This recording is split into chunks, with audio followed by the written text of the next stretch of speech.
All right, so welcome. Nice to see that so many people turned up. It's an interesting topic that we're going to be talking about, so I'm glad to see that we have a lot of people who can contribute to the conversation and be part of this event. And with that, I also want to say that this is a sort of a hybrid event, a new thing that we're trying. So it's going to be part of the YouTube channel In-Depth Conversations. That's what we're recording it for. But usually we don't have a live audience, so it will be the first time we have that. And it's also together with this new series of public philosophy that we've started, which is dedicated to timely exploration of topical and sometimes controversial conversations and questions that we want to be talking about. And so our first theme today, which we're going to be discussing, is perhaps something that's familiar to many of us. It's student activism, which is on the poster. More precisely, what does it mean today? What does student activism mean today? And so in this age of polarization, we're hoping that a joint discussion of a shared theme like this one is indeed, and also indeed we want to include, of course, different perspectives. And we think that's an essential part of what we were doing here now today, just hearing our different perspectives. And while we might have diverse thoughts in many spaces of the university today, such spaces are often not shared, but erected in mutual opposition. So this is a problem at the trend. So we, and even some social scientists and so on, have observed this. I think in some research it's called self-segregated views, right? One group is here, exactly. And one group is here, yeah. And then the idea is there's thought diversity because there's different thoughts at the university, but those thoughts rarely come together under the same roof. So that's kind of one of the motivations, I think, today with what we're envisioning. Yeah. So do you want to just tell us a bit more about the second part? So I introduced In-Depth Conversations, the YouTube channel, where we do have conversations about how the university and academic is run and academic freedom and so on. Do you want to tell us a bit more about the public philosophy part and what we're going to be doing here specifically, what our focus is? Sure. Thank you, Melina. So first and foremost, my name is Jordan Jacobs. I'm a guest researcher, doctoral student here at the Center for Theology and Religious Studies, in specifically Jewish Studies. And to answer the question, sort of the idea of public philosophy, I think it's a really fascinating theme. Maybe we could have a philosophical conversation about what public philosophy means, but from my understanding, it means trying to get closer to trying to define better some of the questions that are really prominent in many conversations today, without necessarily coming to a strict answer. But it's this idea of going towards questions together. That for me is really what inspires me about today, at least, and really that emphasis on not just going for whatever questions, but trying to ask questions better. I think sometimes with a theme such as polarization or activism, student activism, academic freedom, we have perhaps, we come to the table, we come to the situations, we come to the conversations with certain ideas already defined, and the questions are maybe not necessarily so clear, and maybe the people we disagree with have very different questions too. So that's kind of the idea, to just not necessarily say what is activism done, in this case today, but trying to understand what are the questions that are in the air that we can together have a better understanding about. So it is an interesting task to do that with a theme such as student activism, because there's also in the air, as you all very well know, this idea of the university being impartial, right? So what does impartiality mean? What does it mean for a university to be impartial? And as employees, where can one express his or her view politically, and where should, you could say, one maybe limit his or her view? In which context? On what themes? These are all very important questions, and that's precisely my point. We don't know. And I think it's maybe as individuals we have our own opinion, but together as a community, we don't necessarily have a common understanding of what these things can mean. So that's sort of what I hope this conversation can help us move towards. And whether we like it or not, the university has some type of framework. Maybe you like it, maybe you hate it. My hope today is not necessarily to argue 100% on one side or the other, but just to say there's a framework that I believe is helpful to just start from. If we want to change it, great. If we want to keep it, great. But one of the key elements of this framework, as I was just sharing before, is the impartial nature of the university. Whether we like it or not, we love it, we hate it. It's something that we have to deal with, or something that we have to embrace or change. It depends on your perspective. But I think coming back to that core point, it's very important before we get into the waters of identifying these other questions, in my opinion. Yeah. Great, so we're going to get deeper into that. But it also reminds me of one problem that has been raised by the activists recently that were in Lund. It was precisely the communication between the university and the protesters. So this was a big issue, and it is a big issue for the university to try to determine that. So I guess that's what the idea was here, and why we wanted to have this discussion and be able to have an open forum for it. Okay, with that, you presented yourself. Very good, thank you, Jordan. Yeah. And I'm Melina in philosophy. And the way we're going to have this discussion now is we're going to start with Jordan talking a bit about his experience, specifically in a case in Spain, and then we'll invite Erik Olsson, for some commentary and perspective. Also with his work on Academics Rights Watch and how that has affected these events at the university. Okay, but we'll start with you, Jordan. So, have you been an activist yourself? What has made you extra interested in activism at this time? Why is this the first topic we've chosen for this event? I would say, going to the first question, I guess my experience with activism. It's interesting when you look back through life. Maybe you're on one side of the political spectrum, then the other. You go in the middle. People change in some ways, but with that said, actually, when I was a university student many moons ago, I tried to do student activism. There were a few instances. I went, as you can probably tell by my accent, in the United States, Indiana University. And I was really passionate about, international student diversity. So there were lots of international students, but I found, and some friends agreed with me, that we could probably do a better job diversifying where those students came from. That was one thing I tried to do. There was some activism with the student government I tried to do as well. So it wasn't successful. Did you do it through the channels that the university already had, like the student unions and so on? Or? Yeah. Okay. Yeah, I was actually, I think, criticized by the administration with one of the initiatives for not going through the proper channels. And then I went through the proper channels with another initiative, and it wasn't successful.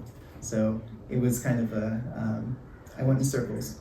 But I also I worked with Amnesty International in Chile after I graduated. I'm sure you're all familiar with the organization.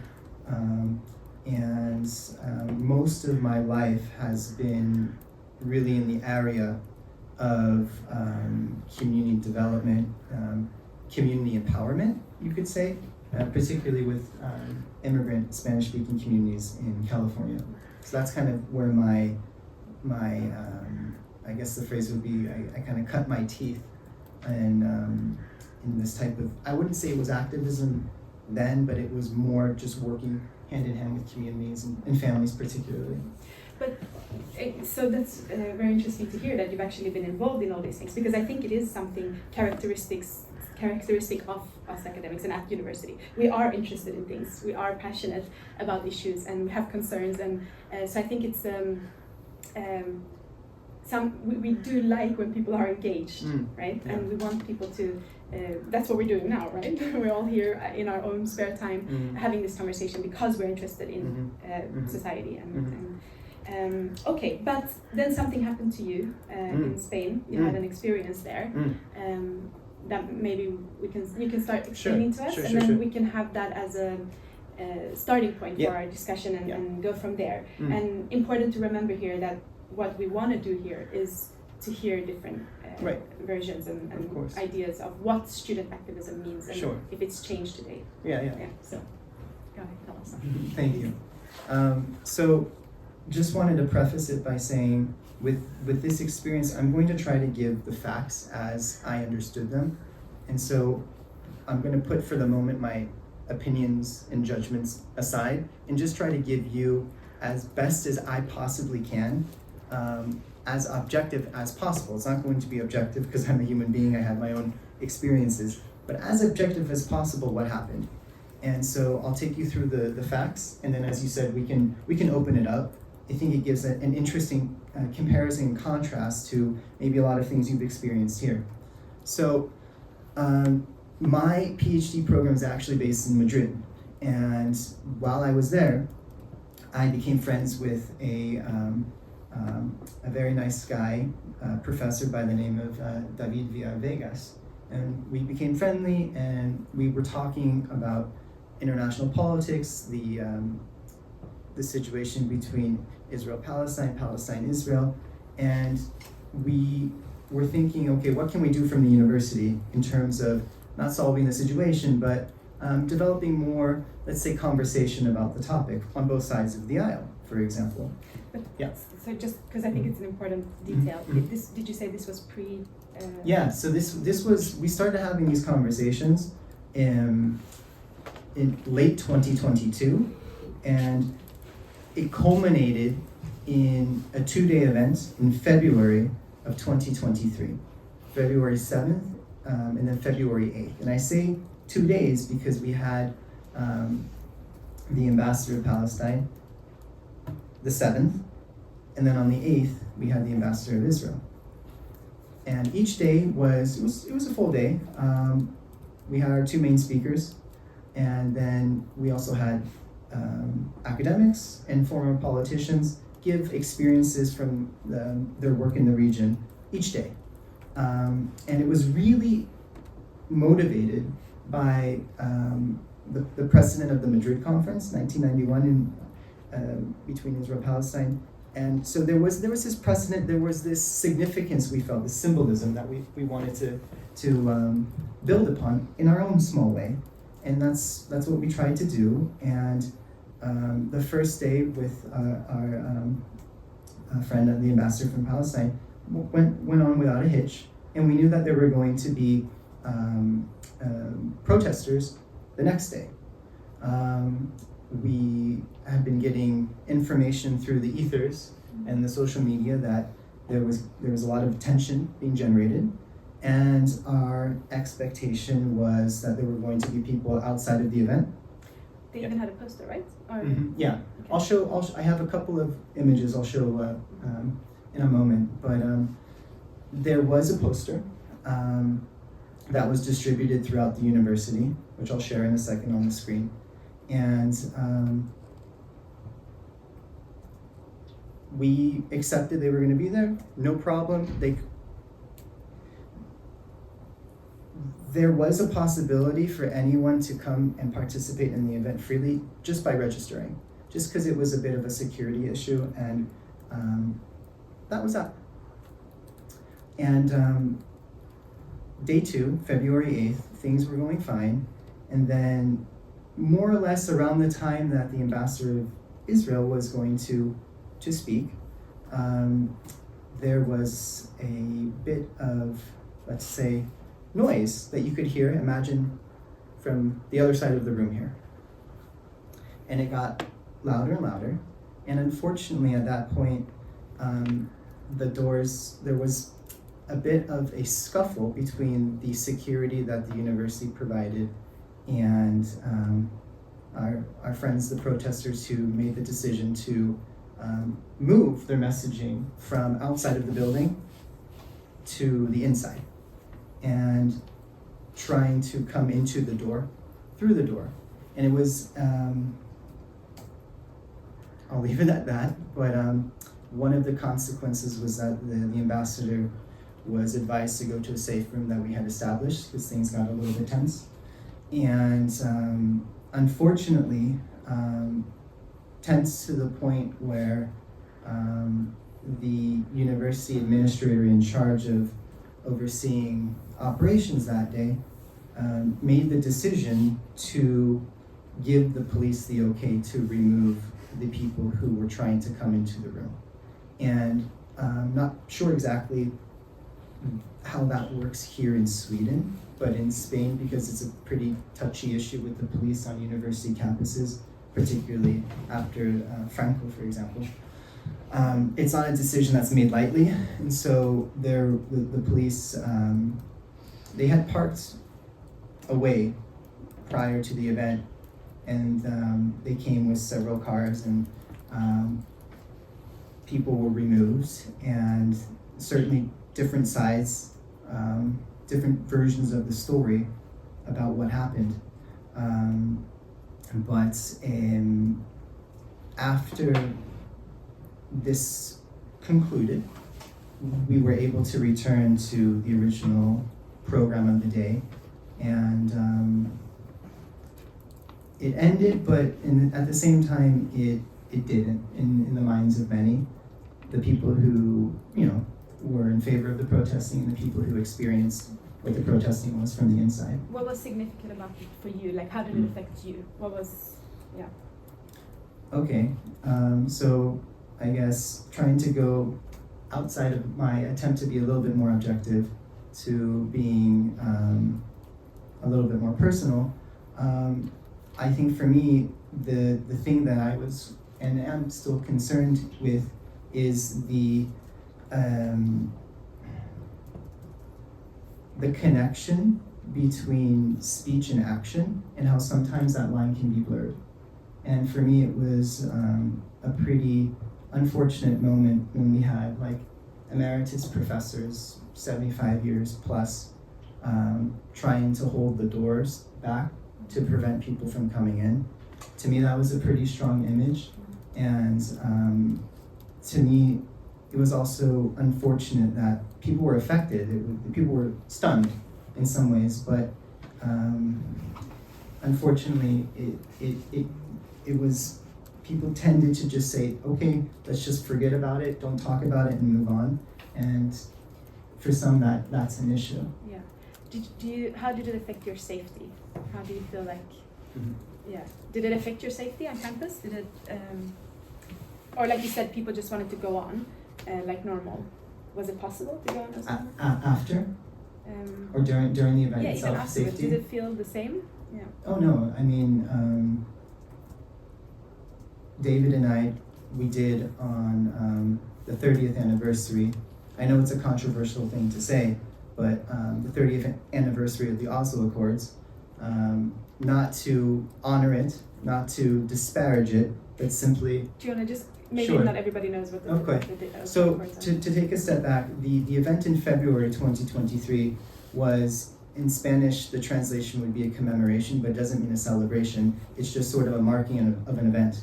And as I shared, we had the Palestinian ambassador one day and the Israeli ambassador the other day. So we really tried to give, both sides. And for the most part, it was, it worked minus the incident I just shared with you. But September 2023, David and I guess, had the chutzpah to try to do something similar again, just because we wanted to ensure that if people wanted to have an academic event, they could, and that they needn't have fear to do so. And we did an event, we did an international congress. We had diverse perspectives, ideologically right, left, center, for sure. But unfortunately, we were asked to do it online. Okay. We were still at the university to do it, but we had to do it online. And this was just a few days, a couple of weeks before October 7th. Okay. What do you think the protesters wanted, or the activists, or should we call them protesters in Sure. this case? Yeah. So I think that they were expressing their opposition to having a representative of Israel on campus. The flyer that I can show you made their point of view pretty clear. that they found the... Should we show it? Maybe it's... Sure. Yeah. Is it this one? Yeah, we just need to plug in the HDMI. Oh, yes. Yeah. So, and I understand the concerns. The positions were to protest the idea of hosting a representative of Israel, in their view, a representative of a racist colonial state. This is what was shared on their flyers, and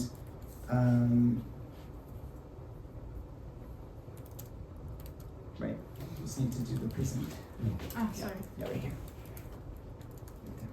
This one. Yeah. Okay, sorry. So I guess I'll just show it from here then. Okay. But So it's not- it's not popping up. Oh, this is this one. Ah. Yeah.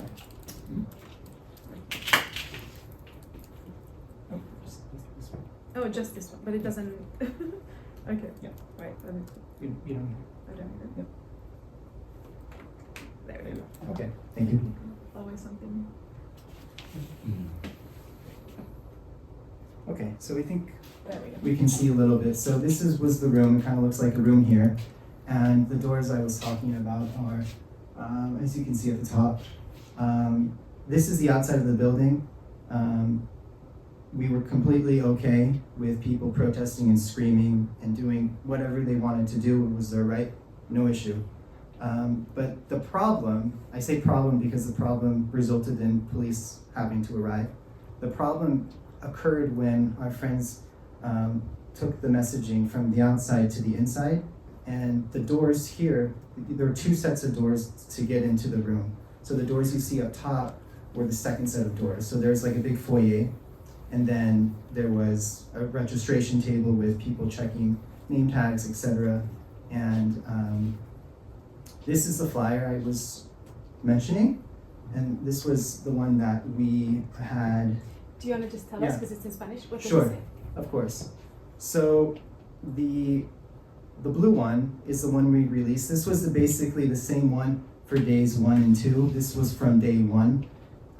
Just says the Oslo Accords, a commemoration. Spanish would be sort of just remembering, not saying for better or for worse, just a recollection of what happened. And people who were speaking, we have the Palestinian ambassador right below there. And then these flyers started to appear in several different points on campus. And I know for some it might be, maybe I may come across as really being against this in some ways, but I'm just trying to show what happened to us. So the translation is Zionists out of the university. Our university is anti-fascist and anti-Zionist. The question is, did you know the ambassador of the Israeli apartheid is coming to the university? Come here to join us against the normalization of colonialism and racism. And then there's very specific information as to which bus to take and how to get there. And yeah. Thank you. Just go back. How do you go back to the Zoom? Mm-hmm. Okay, thank you. All right, so something interesting here is, I guess, two things from your story. I mean, a lot of things are interesting, but first of all, it seems like this was, when you say that you were fine with them being outside, so you're fine with protests. Well, yeah, but fine in the sense that it's a part, somehow I think, as of living in a democracy or a democratic Context. We have to, and I don't think this is a super partial opinion, but it's sort of reflected in like the Magna Carta Universitatem and a lot of the other precepts of the university. Right. I'm thinking just before we get Yeah. into all that, I think it would be really interesting to, at this point, maybe Sure. invite Erik. Sure. So let me just introduce Erik J. Olsson. If you want to just come up, and because now we've heard your experience, and I think there's something there to talk about. First of all, we have the flyers, so we know what the protesters wanted. And we also know that for some, that the police was called, so something was breached which warranted. And we've had a similar situation here when it's when it was activism on campus, where it culminated with police being called in and some legal action even being taken. So what is the university's role here? What should this example, should we consider this as just normal part of student activism? What do you think, Erik? So thank you. So I am involved in a foundation called Academic Rights Watch, and where I am the chairman, and we have been monitoring academic freedom in Sweden since 2012 or something like that. And part of what we do is also to secure students' right to academic freedom. Of course, that's not exactly the same thing as faculty's rights. Of course, there are differences, but for instance, freedom of speech is something which is quite fundamental to our what we do, and there we include the students' freedom of speech as well. So it's not only the teachers' freedom of speech, but also freedom of speech more generally on campus. But of course, there are different. I mean, one has to be careful here to balance the freedom of speech against various other things. And so I have my own view on that, but perhaps it's more constructive to look at what, I mean, the kind of regulation that people have been converging towards. And in the US, there is this thing called the Chicago Statement, which came about exactly because they had this kind of troubles that you tell us so vividly about. So they agreed then in Chicago so everyone came together on campus, and they were in agreement that they didn't want to have that kind of more violent protest going on. So they agreed to do this declaration, the Chicago Statement, and the essence of that declaration is to say that we are all entitled to freedom of speech on campus, but this also means that we have to secure the freedom of speech of those who we disagree with, which is a very fundamental issue, of course, and very. So even if you dislike someone, I mean, extremely much, you have to, if you follow this declaration or statement, you have to want to or commit yourself to securing that group's freedom of speech as well.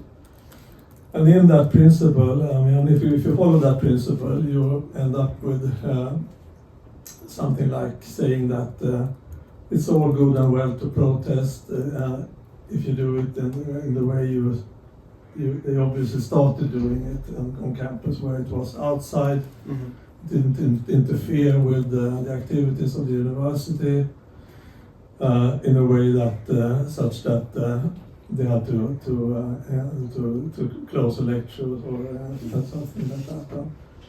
So in my view, or as I interpret that document, this was a breach of the Chicago Declaration or the Chicago Statement. And I should also say that the last time I counted them, some 50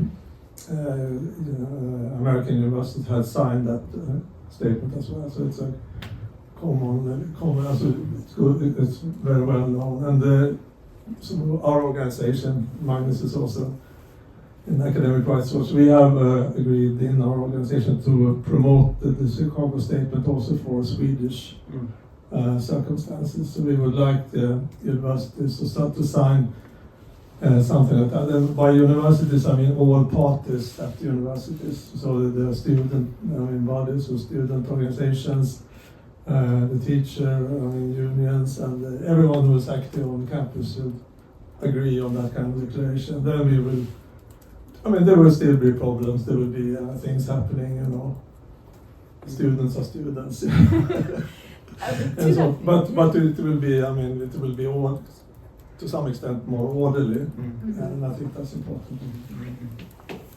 Thank you, Erik. That's really interesting, making that connection with academic freedom, because it's not obvious, with freedom of speech, even as you were mentioning, and academic freedom, because it's not obvious to me that maybe activism is necessarily only speech. I think what they want, when somebody who is passionate about the issue that they want to get attention to, is precisely that, get attention to the issue. And so a lot of the times what we've been seeing now lately is that students do occupy universities and they do take up space that does create a tension around the issue because they're passionate about, for example, in this case, what they wrote on the poster, and I think around the world, what they're saying is that they want the university to take action against Israel in this case. And we've seen this historically as well, for example, in South Africa during the apartheid or during the Vietnam War, and they were successful during the 60s, for example. So what can we learn from the historical cases, and is it the same today, or is there something different going on? I don't know who of you wants to take it. Yeah.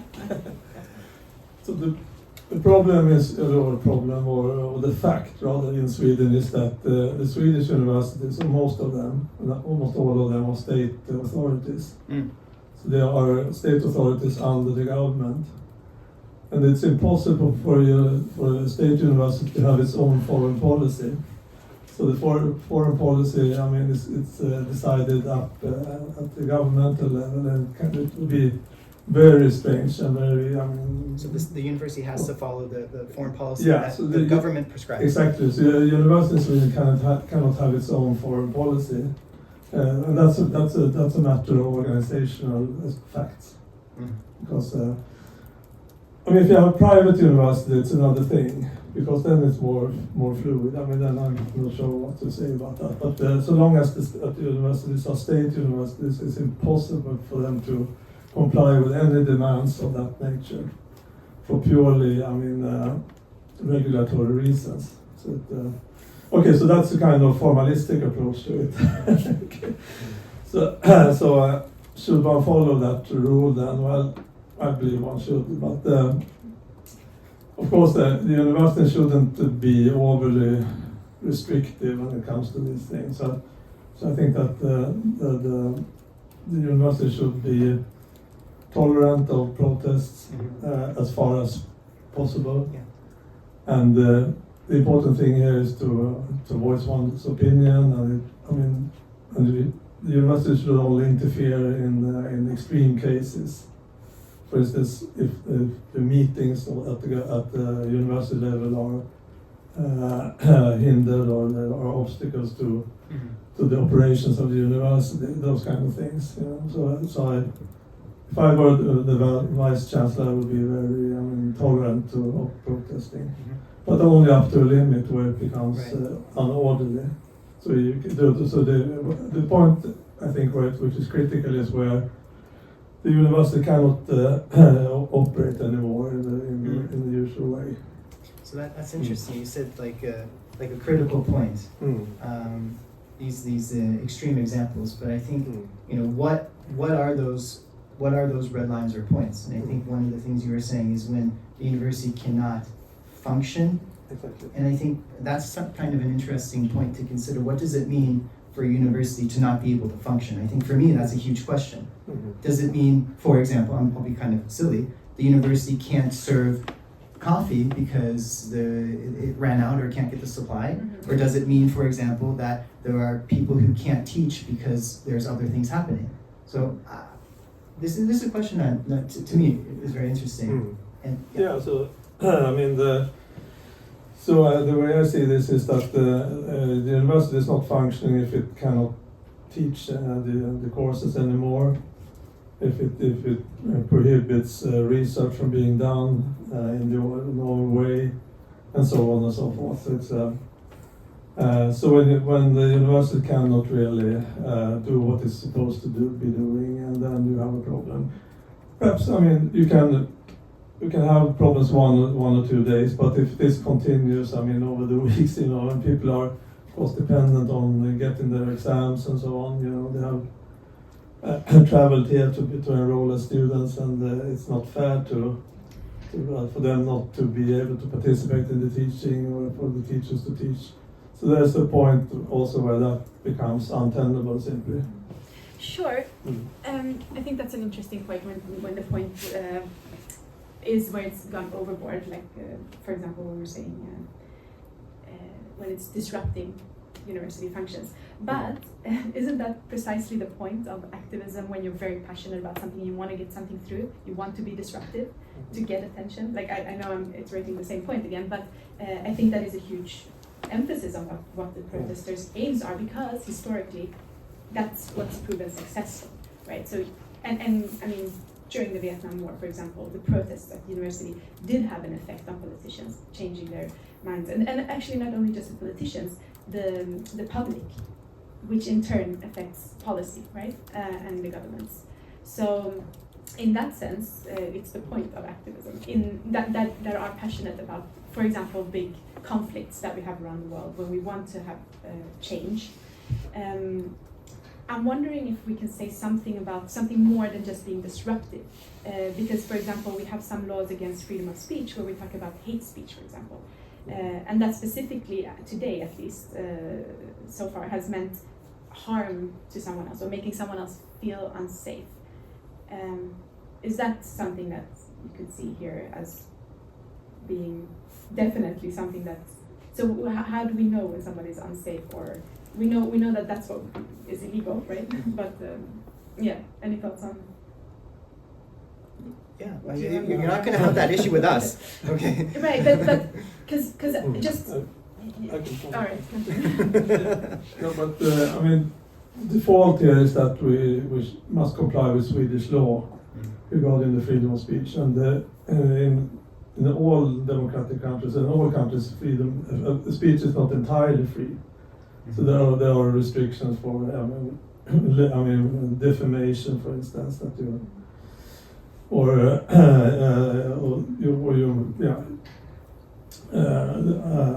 So then disruption is not that dangerous then, right? It's not illegal, is it?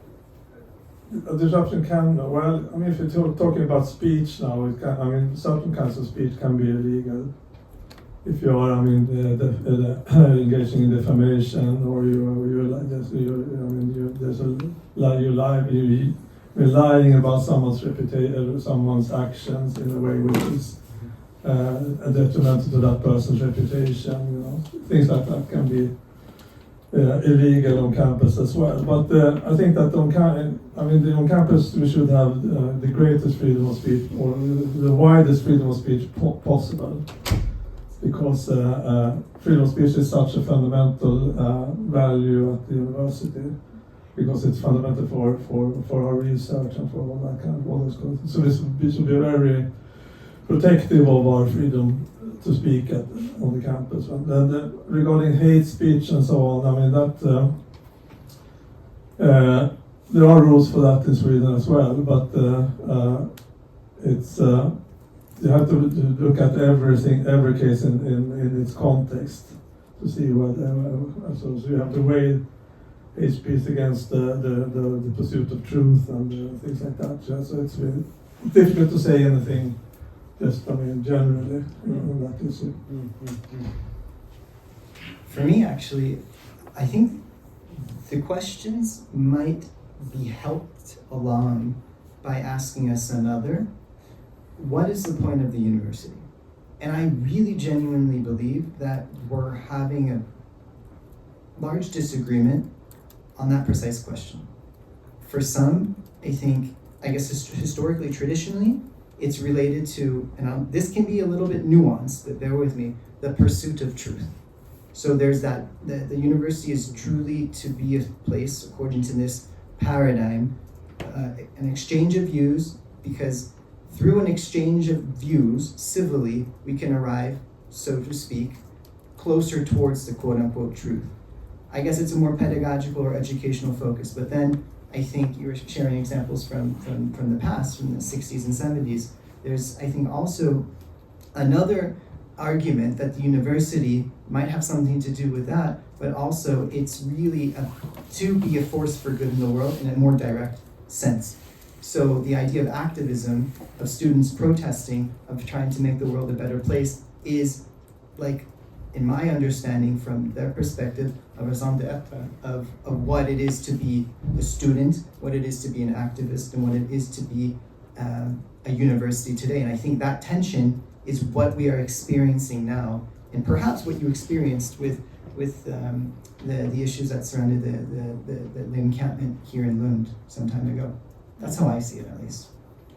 I think Erik has something to say. Yeah, so I agree, and So it's also part of the Chicago statement that the university should be a place where you not only engage in rational debate, but also learn to engage in rational debate. So it should be part of the learning experience of the university to solve disagreements by means of rational argumentation rather than by, let's say, force. So it would be well, unfortunate, I think, for a university if activism were to be widespread, because that would be, or it might be, there might be a risk here that we don't live up to the idea of rational argumentation to the extent that we should. And why is that a problem philosophically? Because if you go back to what the university, as you said, what the university is, if you go back in time to the early universities, what were they? Well, they were collections of academics or usually students who somehow found a teacher they wanted to study for. And they got together and they had this intellectual conversation going, and then these students became teachers themselves, and they had their own students and so on and so forth. So that's the idea of the university. Of course, you might do something else at the university. You might be producing, what do I know, cars or anything. But I think it's the other organizations that produce cars and transmission to it. So there's a point in keeping keeping the idea of the university, so long as we call ourselves a university. But and also, I mean, the taxpayers pay us to do certain things rather than other things. So if we suddenly do completely different things, we get engaged in political activities, then the question is also raised: why should the Swedish taxpayer in this case pay for our activities? And here one must also remember that for every cause that you take, and political cause, there will be a large portion of the population, or the tax-paying population, who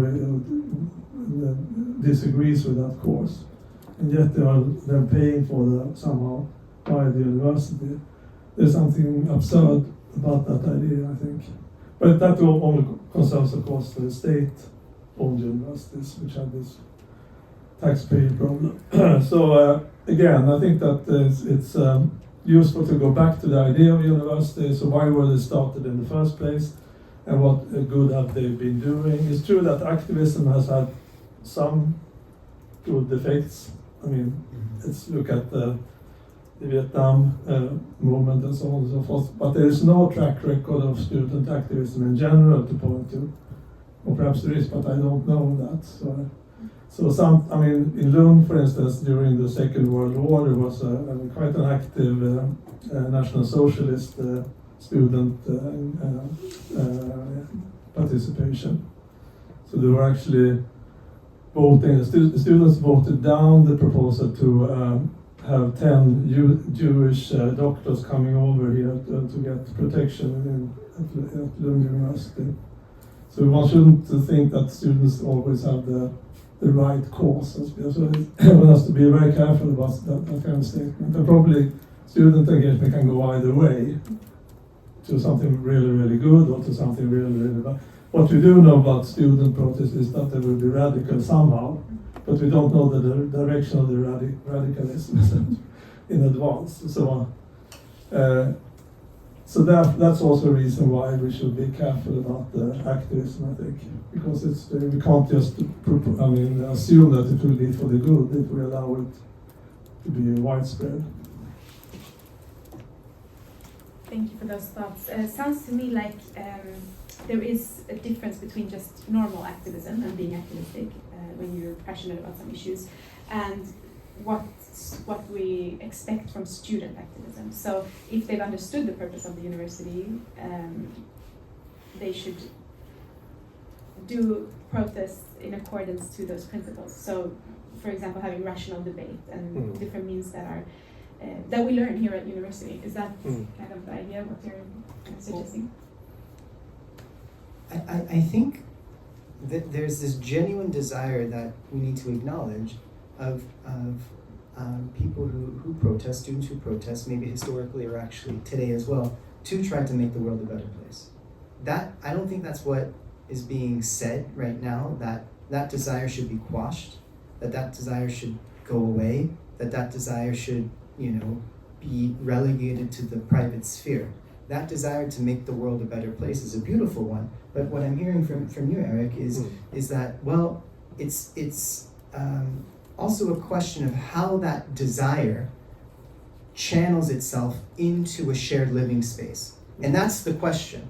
It's maybe it's passion, maybe you can use a different word, vocation, yearning, desire, positive emotion. But how does that come into a space that's shared with other people who may or may not agree 100% with the initial impetus?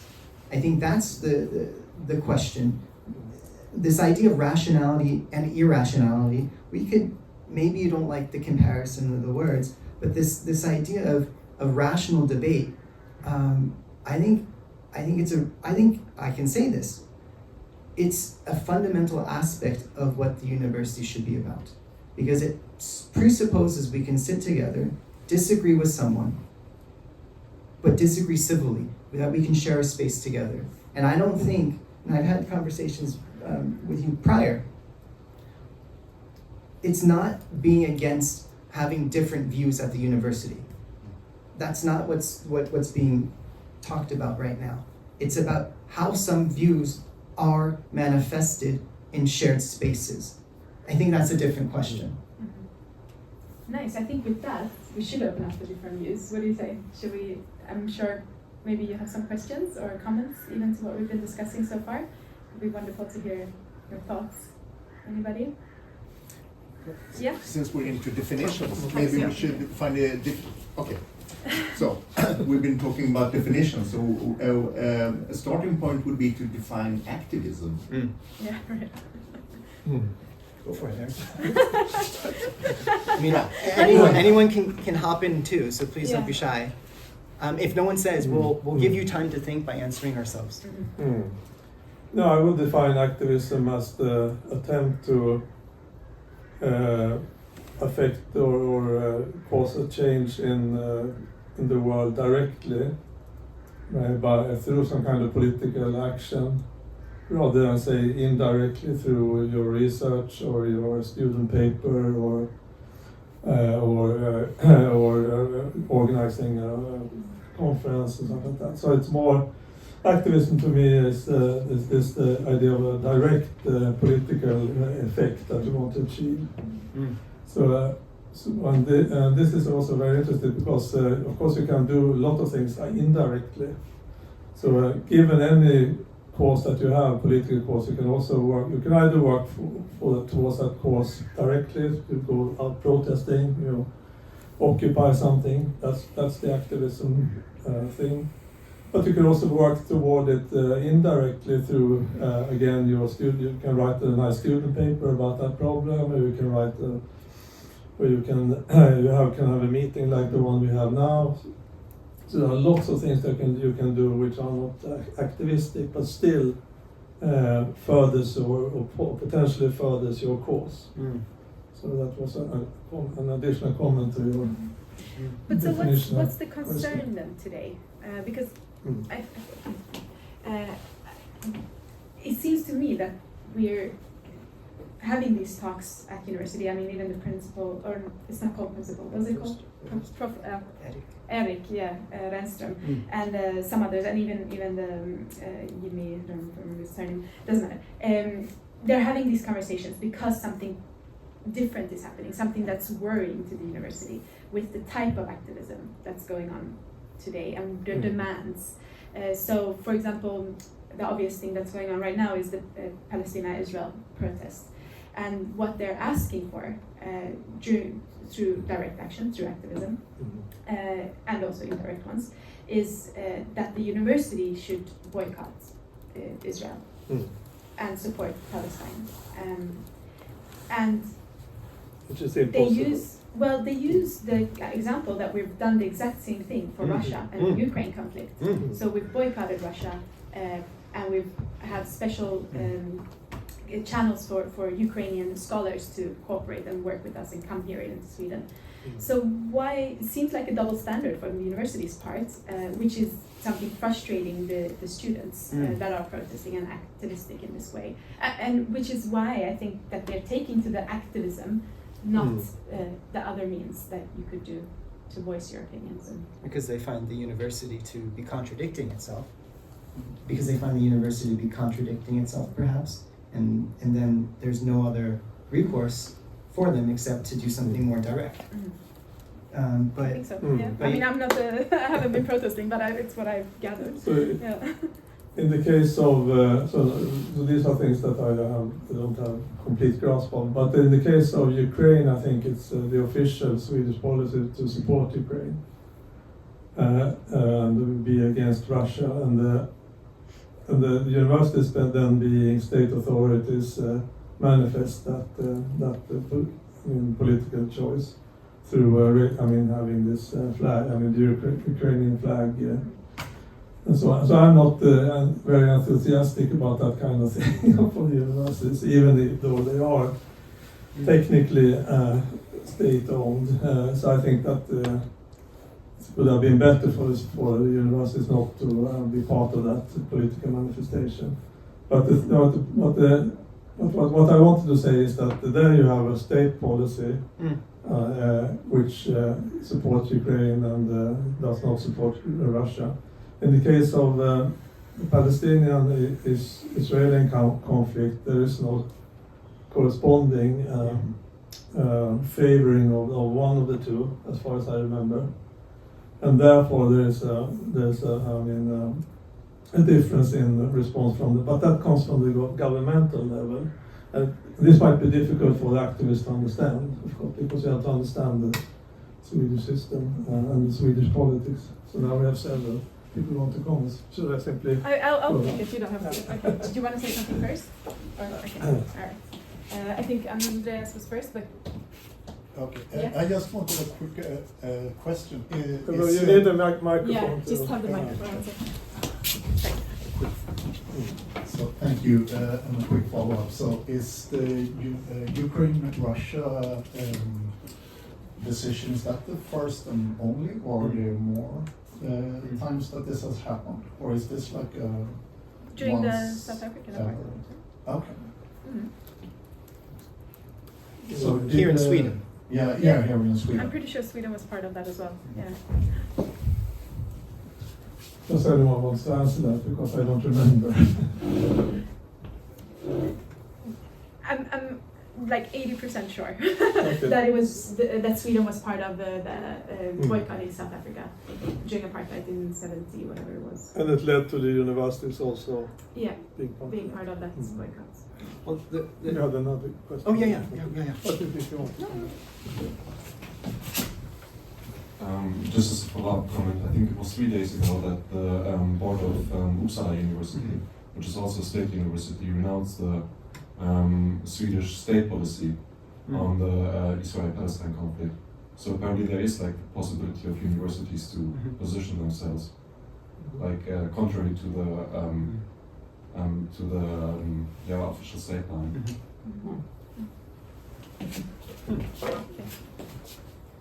Did you have a comment on that? So on what level was that announcement made? Do you remember that? It's the universal, the administrative board. Okay. So that sounds to me very unusual.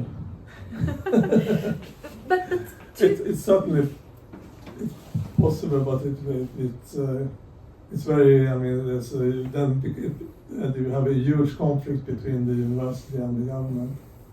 So it's very unusual. thank you. But isn't this sort of almost like a catch-22? Like, what are students supposed to do? Because isn't the whole point that they want to have change, right? So what do you do if the government's position is not what you want it to be? Isn't that the whole point of being like protesting and having your say, and especially universities, because we're a powerful institution and we can affect public opinion and have changed. So, if we tell students, no, you have to comply with the university's position, which is the government's position. No, No? well, nobody has said that. No one Oh, said no, that. sorry, okay, because it's the government's position, there's nothing to do. Yeah, That's for what the, no. yeah, okay, explain. Let's clarify that. Yeah, So, if the government has a certain position regarding the Palestine-Israel conflict, for instance, it's basically impossible for the university to have its own conflicting view on that, as an official university view. But now you say that this has actually happens. But I wonder what happens to that, because it's very, very peculiar. But what we are discussing here is more, so this only concerns what the university, that is what the vice chancellor has to say or can say in these issues. So he or she is bound by as I see it, bound by the governmental policy. And probably he or she should be simply silent on these things. That might take away. But the other question is what can teachers do, for instance? How can we? So what kind of activism is possible for teachers, and what kind of activism is possible for students? So these are different questions. what's the difference between students and teachers or employees at the university? The responsibilities? Well, as a teacher, we are also civil servants. We are hired we are employed by the state, and we have a certain mission that we are teaching according to certain rules, certain laws. There's a Higher Education Act that we have to comply with. So basically, the line here goes between doing things that are in line with your mission as a teacher, and jeopardizing your reputation or the trustworthiness of the university. So if I should go on and do, what do I know, and be extremely engaged in political issues in an area where I am supposed to be an expert, it would reflect badly on my impartiality as a state, as a teacher, and also as a state employee. So I have to. So I shouldn't jeopardize my responsibilities, and I shouldn't jeopardize the reputation that the university has, or that I have as a teacher. So that's where the line actually is drawn. For students, it's another thing, because as a student, you're not obliged to do anything in particular, as opposed to if you're actually employed as a teacher or professor, Right. as in my case. So it's you're in a sense free as a student to do things, than I will be as a teacher to do political stuff. Where do you draw that line? Because some people would say, yes, I'm a teacher, and I'm a teacher 24/7. Some may say, I'm only a teacher until 5 p.m. 5:05, I'm whatever. But then, what if you're doing something in like a gray area capacity where you're being invited as a professor, but you're not teaching, but then the issue at stake is a political one? I think this ambiguity is something, I guess, is encouraging, I hope, this conversation. What most people do then is to say that they are, when they're discussing the political things, are speaking in a private capacity. So you have to separate your roles then. So you have one role as a teacher, as a professor, as a lecturer. But then if you step out of that and you start doing something else, then you actually need to say that you are now speaking in another capacity than you were before. And then, of course, you can say anything you want. That you're protected by the Constitution. Exactly. So then we also have freedom of speech, because we also have freedom of speech as citizens of Sweden. So then we're protected by another set of... Some would say, some have said, just real quick, some have said that because you have to make that distinction, Erik, because you have to distinguish between what you believe you can only say in the classroom and can only say outside, then that is an infringement of academic freedom. There is this argument that is suggesting that because you make this distinction, This is saying that, you know, it's transgressing my right to academic freedom because I have to, because I'm not allowed to say what I want to say. Mm-hmm.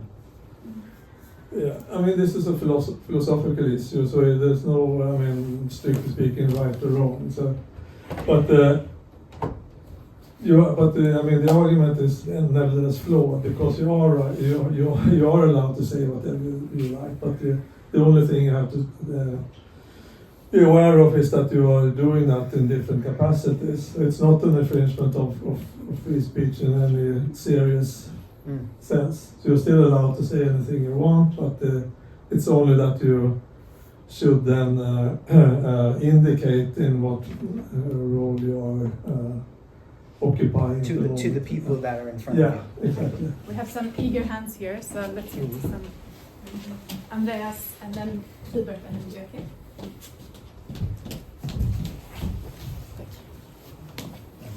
Yeah, so this is maybe a question for you actually, but then I would love to hear the panel's thoughts on your answer. So could you tell a little bit more about how the sort of decision was decided on in Uppsala? Was it the chancellor's sole decision or a group of administrators, or was there a vote with all students involved? Because it's interesting to sort of see if you're as a student, you join the university not a political party, so it would be interesting to see.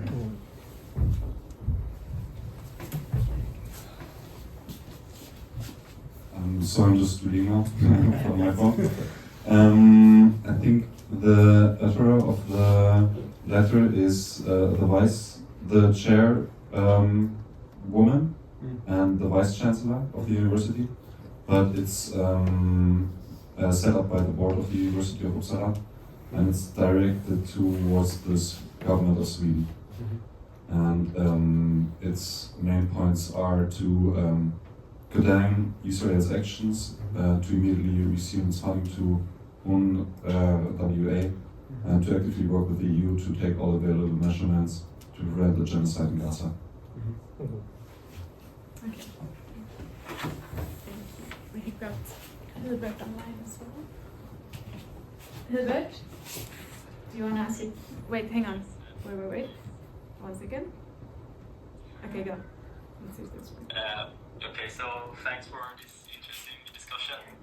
So I have a question to the panel about how they sort of their view on the connection between what purpose the university has and how that connects to the questions of academic freedom. And if the panel could elaborate a bit more on that, because it was mentioned that sort of if we have a view of the purpose of the university to sort of seek the truth, that sort of like, as I understood it at least, paves the way for also academic freedom in one sense. And I think it's like very important to have that as an ideal, but there's also like many people that I don't think agree that that is the purpose of the university, and maybe that is more to make the world better and stuff like that. And I was thinking that, I mean, I don't think that's like a totally unreasonable position to have, although I think, like for myself, I think it's better to have it like that idea more as to seek the truth. But then like, what sort of common ground could we seek when it comes to people that don't have the view of the university to seek the truth, but still I think we should at least agree on some democratic principles when it comes to freedom of expression and stuff like that. And I think my only view on the matter is that, well, even if you have like a view of the university to make the world a better place, we need to conform to democratic principle of freedom of expression, because that is the most efficient and the best way to make the world a better place. But I was wondering if you could elaborate a bit more on this and your view on this. All right, he wants to knock down argument, Erik. Yeah, thank you, Hubert. Yeah, so the way I think about these issues is the following. And again, I think it's crucial to invoke the distinction between direct and indirect action. So I disagree with the idea that it's the university's mission to make the world, to directly make the world a better place, in the sense of engaging in political action, and in the sense playing the role of a politician, if you think of it in that way. So, but I think it's quite reasonable to think of the university as having the aim of making the world a better place in the indirect sense. But we want to produce research results that are such that if we hand them to politicians, they will directly make the world a better place. But we do so only indirectly by producing studying the relevant part of reality and producing relevant research about that part of reality. It could be, for instance, about the historical history behind the Palestine-Israel conflict, things like that. It could be, could be even about the most efficient way of resolving that conflict, for instance, if you want to see it in that way. So anything that is basically factual could be a result of university activities. But the thing that I don't think is a good idea is that it's not a good idea for us to go and try to change the world directly. Even though it's tempting to do so, because it's much faster to do so. So of course, as a student or as a young person, you want to achieve things. You want to do things. That's a good thing. But the problem arises if you want to do things very quickly and directly through the university. Of course, there are many other channels you can use. You can enroll in a political party. You can be part of some kind of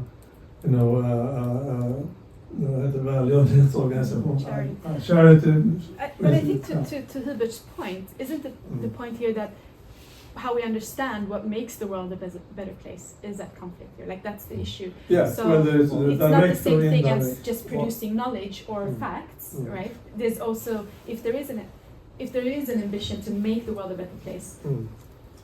Better place for who and for in what sense? What does that mean? And then I also want to just remember Hubert's question about how we find common ground in that. But just a quick comment. I think that let's see. I'm divided because I'm sympathetic with both sides of the argument in many ways. I remember when I was in university, someone asked me, "So what do you want to do?" And I said, "I want to change the world." It's genuine. But I'm also very sympathetic to what Erik is saying. But I'm trying to combine them. And I would actually say that there's some commonality in the indirect, let's say, and direct approach. Another conversation to say what does indirect and direct mean in all of its shades of gray. But maybe one thing that is common is that there is, within both a direct and indirect approach, a desire, to make the world a better place. I don't see an indirect approach, for example, in contrast to trying to make the world a better place.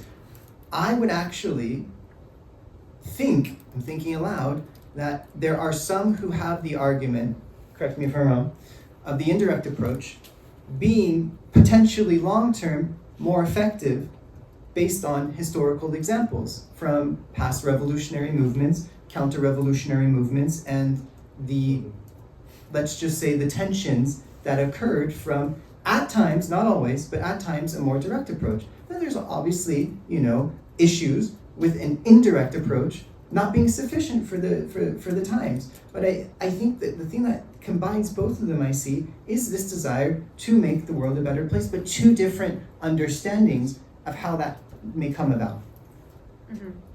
And is there any common ground in that? If it's good question. The common ground is then that we do want to make the world a better place. It's just that we differ regarding the most efficient or most interesting perhaps ways of doing it. The means. Yeah, the how. Means, yeah. The how. Exactly, the how to do it. Yeah. So Exactly. the natural solution to that problem, to me it seems, and I just throw you a softball, see how you react on this, wouldn't be the natural thing to declare universities, liberate them from activism. So we have enclaves in society where we handle stuff in another way than we do in society, in the rest of society. There we can have protest movements, we can have revolutionary movements, we can have every kind of demonstrations, but at campus we deal with these issues in another way, the rational way. Would that be a solution to the problem? Or do we have is there certain problems connected to that position? Right. Is your question or comment something related to that? Yeah? Let's go for it. Let's see what you have. Then I would counter and say that we should be liberated from the administration that who puts us in this, who takes, and I don't think the administration should take or do foreign policy, but they should take moral stance. And I think right now they are. I'm not sure when I'm going to the university. I'm not sure whether the university supports genocide or condemns it, because they haven't been clear on this point. So I don't think that I do agree we should have academic freedom, but this is more a point of I think it's more a point that the university is disrupting our studies. So this is not the activists that are disrupting. I think it's the university that makes it hard to study here, because we are not sure if the institution supports killing of civilians in Gaza. So it's not. I think it's that's and also the university has core values such as compassion and respect for equal value of all human beings. So it says in our in the strategic plan that these are values that the university should have, but they don't have. So I think that's the problem. Who wants to comment? I just have a follow-up. Thank you for sharing this. I just am curious to hear more from you, how, in your experience, the university has put itself in the way of learning, or as you said, education. I'm very curious, if you don't mind elaborating. Okay. If you want. Yeah, sure. I have Palestinian friends or with Palestinian background that a lot of people were in. I wasn't.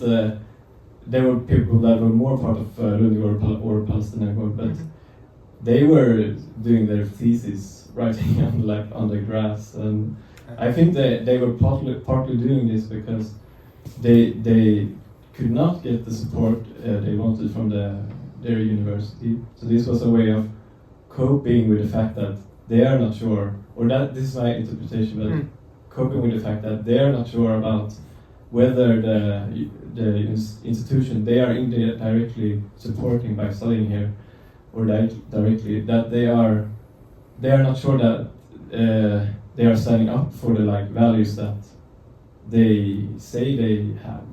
So respecting Human rights.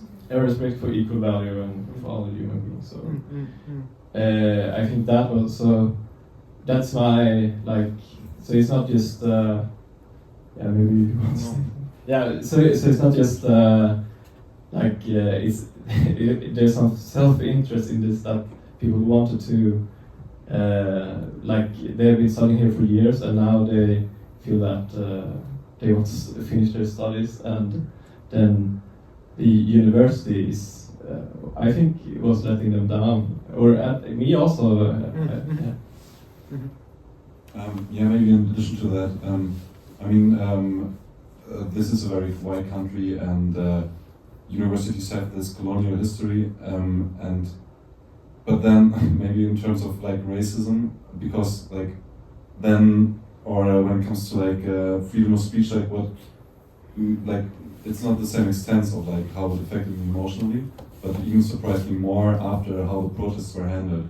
that even like in Sweden, the university was like kind of repressing like the students speaking up in such a harsh way, or with such harsh methods. Like this was really throwing me out of my my university learning. I was like, okay, I'm seeing now university like police beating down students, like students of like in I study with together, and this was like really throwing me off. And like maybe in addition to that. Kan jag få kommentera det? Yeah, absolutely. Can I just ask a follow-up question because it's pertaining to Magnus, what Magnus Yeah, said? also maybe as a response to that, I Yeah, don't. exactly. I think I get your point, or like what you were talking about, but I also don't like the idea of disconnecting activism from rationality, because I think it goes hand in hand often.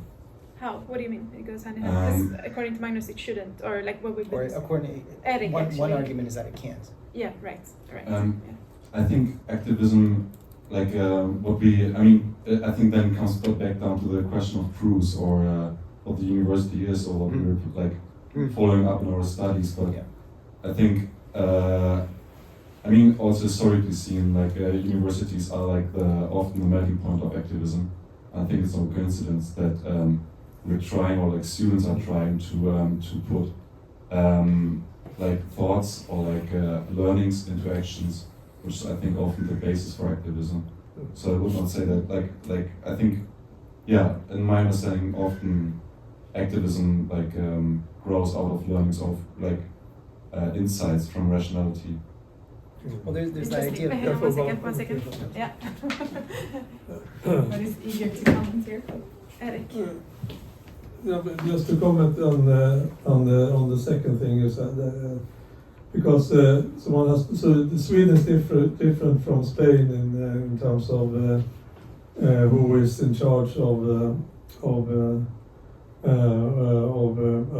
police actions. And so in Sweden, the university has no saying in whether the police will go in and secure the area. Yeah, exactly. So it's not like in the so this decision to go into Lund and secure that space was entirely a police decision, which had nothing to do with the university at all. And the university has no saying that thing. So just to make that clear. Yeah. It might still be a bad decision, but definitely. Like as I understood as well, but it was still like I was at least hoping for the university to react to to ensure to get some kind of reaction from the university side, to be like it's not okay that on our campus police are physically harming protesting students. This wasn't on campus, it was in a public space. Well, no, they went into the building, right? No, they were camping outside of They did that for 2 weeks, but then a conflict actually occurred inside. I think it was Olsson or. Yeah. So. No, the police came to the Lund this area where you outside the main cathedral, and the reason why they did that, they said, was that there was going to be this big promotion ceremony in the main cathedral, and the occupants, they wanted to disturb that ceremony, and that was one of the reasons why this happened. But the thing I wanted to say here was that this wasn't a part of the campus area. So it's not that they went into the campus, because this is a public space. Well, and because we had this up for discussion at the student union, so HTDR, right? We had some specific proposals, or the council had proposals for the union to take action on, to show goodwill towards the protesters, because incident had occurred on campus. So, which is why my understanding is that this is why the chancellor called the police. So that was the concern here, I think, and to your point, is that. That's why. Yeah. So it's a bit different than that they were just doing it in a public space, because that was a related issue, but because they didn't ask for tillstånd, they didn't have permission to have the protests there. Exactly. Yeah, Mm. but that's a separate concern. So they actually did go into campus areas. Did you want to add something now? I had a slightly different question, but does anyone have a related question they wanted to ask or comment? Yeah.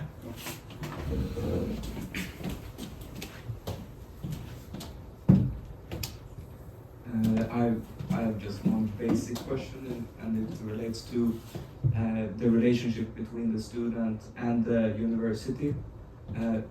In general, as far as I understand, is that we as students have no obligation to really towards the university. I mean, barely showing up, and if we don't, okay, we might get a bad grade or get no CSM. And as well as the university has no kind of like obligations in especially like thinking or having. So basically, my question is, what is the point of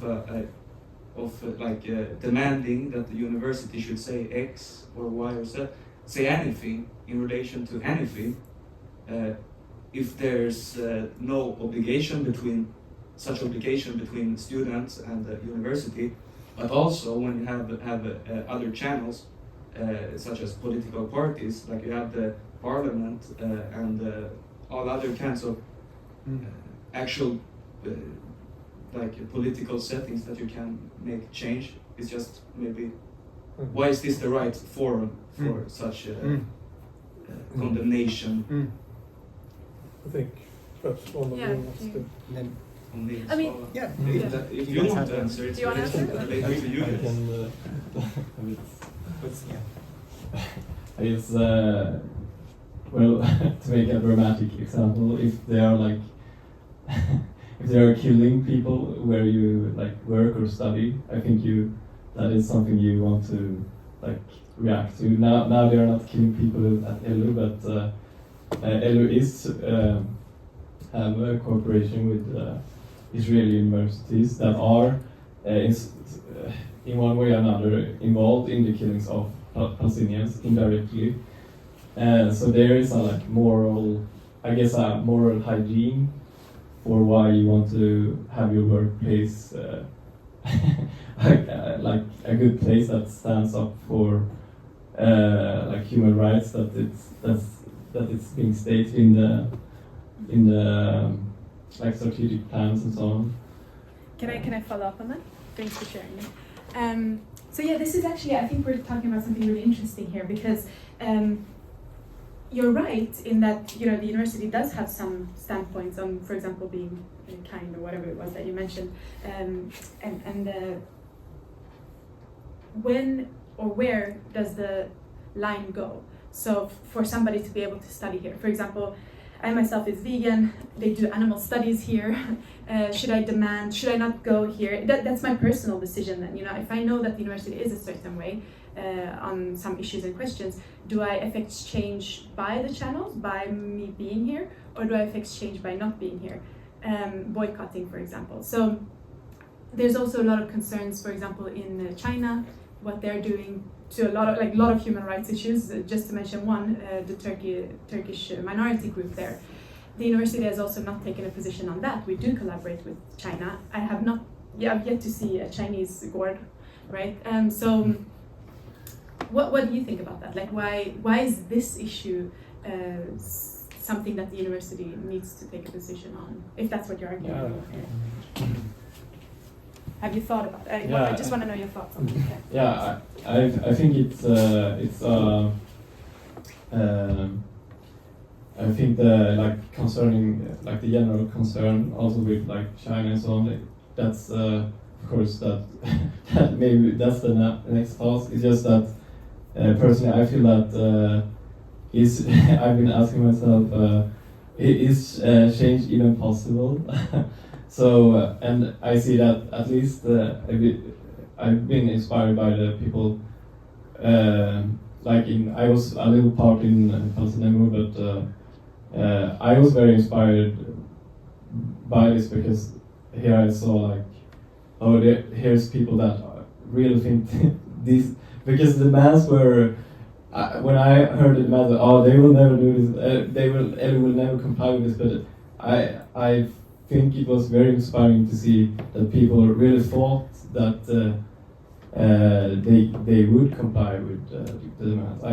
I haven't seen that kind of like. I think in a way leadership. This was like I think this was a kind of leadership that I thought was very inspiring. Not in a like in a positive sense. Do you comment on that? I have to leave, but I can say one more Just thing. one last thing. Yeah, we have to round it. Yeah, I mean concerning the not collaborating with universities which in countries we don't like. So I can understand, I mean, part of the reason for why one might think so, but there's another way of thinking about that, because I mean, if in society you have a political level over here, you have the level of governments, you have Trump and all that, and people often, or the governments often very much disagree about almost everything, and there's a huge conflict between countries, China and the US and what have you. But beneath that level, on the level of science, so people tend to go along very well actually. So I think it's a good thing to have a conversation going on the scientific level, although the governments might widely disagree about various things, or even being at war. So I always admire that aspect of science actually, that scientists can often talk to each other and quite regardless of what political conflicts happen to be existing at that time. So there's something which unites people in science and the humanities and scholars in general, which is kind of international. And I think if you want a peaceful world, I think it's very good to have that conversation going on the level of universities. So even though we might disagree with the governments at a particular point in time, and so I have very good examples of people of institutions that you would never think could agree on anything on the scientific level, but yes, they actually even travel to. So one case which really surprised me was when I was in Austria at the philosophy department, and they told me that they had excellent collaborations with the mullahs in Iran. On the kind of theological level, because they had found that structurally their religion was very close to, this was actually a Catholic institute in Austria. So their structure, they thought they had very similar ideas about religion, but they came from completely different traditions. So I think it's extremely valuable to have that kind of conversation going, rather than saying that we are the Austrians, we shouldn't talk to Iran and Iranians and so. But Erik, on that point, sorry, thank you. Really interesting. Yeah, but just really last point, because I think that's really interesting, because you've been saying that we have to follow what the government regulations are, what the government has to say. The university has to. Exactly. Cannot have its own foreign policy. Yeah, exactly. But so speaking against the foreign policy that the university has right now, because it seems to me that that's what you're doing. We're not. And I agree with you. I also don't like that our policy on Russia, for example, at the moment, because it's not the academics that are involved necessarily in the war, right, or their position, it's the Russian government. But so our government has taken this position against Russian academics and pro-Ukrainians. Which I think is wrong. Right, but in saying that, do you criticize then the university's position in taking the government's position on this? So if I were the vice chancellor, I am not applying now, but Not yet. I have before actually. But if I were the vice chancellor, I would be silent on those issues, because I think it's not, even if there is a state policy or governmental policy on some political issue, I don't think that the university is the right place for the leadership to be extremely loyal to that policy. But what they can't do is to have the opposite policy of the government. So that would be very strange. But so I have to check this Uppsala case. Okay.